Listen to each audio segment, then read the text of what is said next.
A gasoline engine produces 20 HP using 35 kilowatts of heat transfer from burning fuel. What is its thermal efficiency and how much power is rejected to the ambient? Source: Fundamentals of Thermodynamics, 7th edition, by Klaus Borniak and Richard E. Sontag. The diagrams show us that the amount of heat at high temperature enters the heat engine and exits as heat of lower temperature at certain amount of output work done.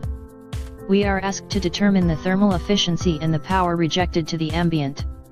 Considering the power produced, 20 HP converting to kW, we get the flow rate of work rejected. Thus, using the formula for thermal efficiency given by the work rejected all over the amount of heat, which is 35 kilowatts, gives us the value of thermal efficiency equals to 0.43.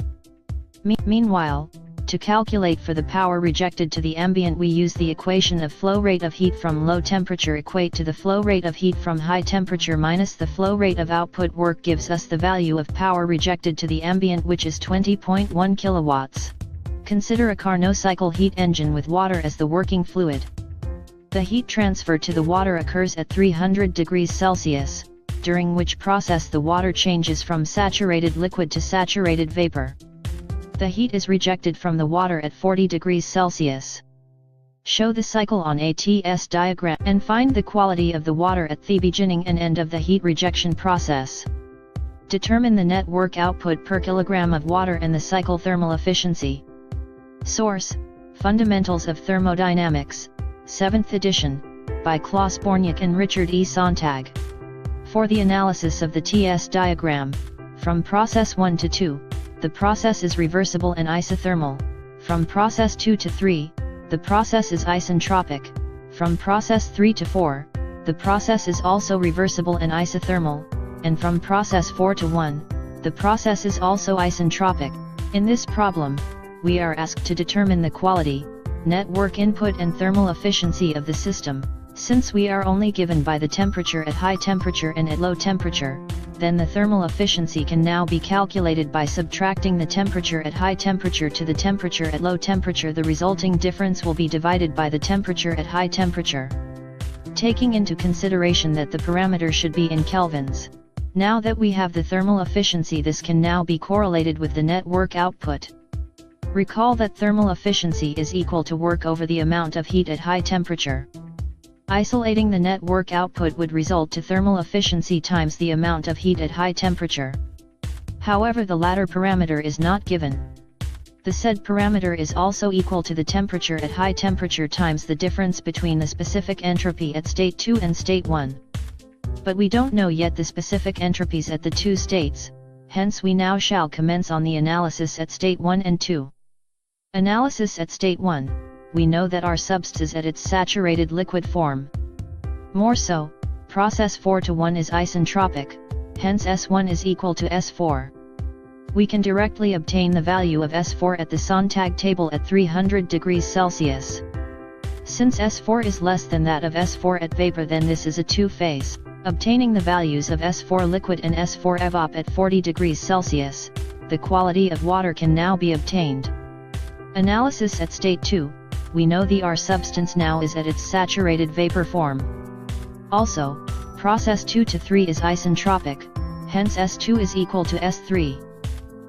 Applying what we did at the analysis of state 1, we can obtain the quality of water at this state.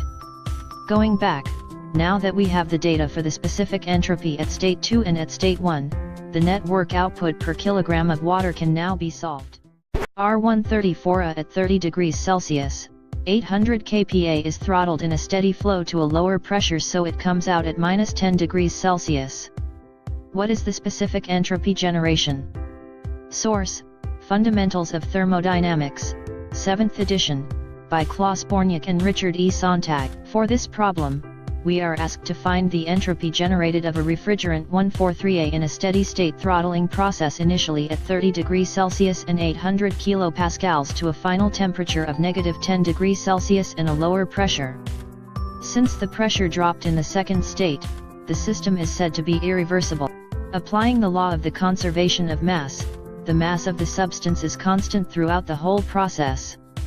Because the steady flow device is a throttling device, the system is isenthalpic, which means that the enthalpy for the initial and final state is constant. The entropy generated is defined by the given equation.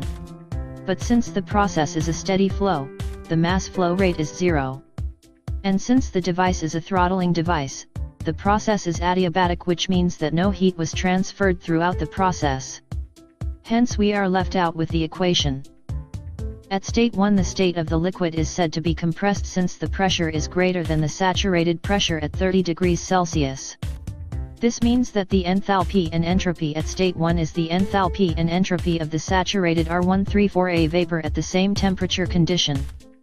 The enthalpy remained constant at state 2, and since this value is between the enthalpies of a saturated liquid and vapor at -10 degrees Celsius, then the substance at state 2 is a mixture. Applying the equation for mixtures, the quality can be obtained using the values of the enthalpies for saturated liquid and vapor at -10 degrees Celsius. This quality can then be used to determine the entropy of the system at the same temperature condition using the same relationship. Finally, obtaining the difference between the entropies of the final and initial state gives the entropy generation.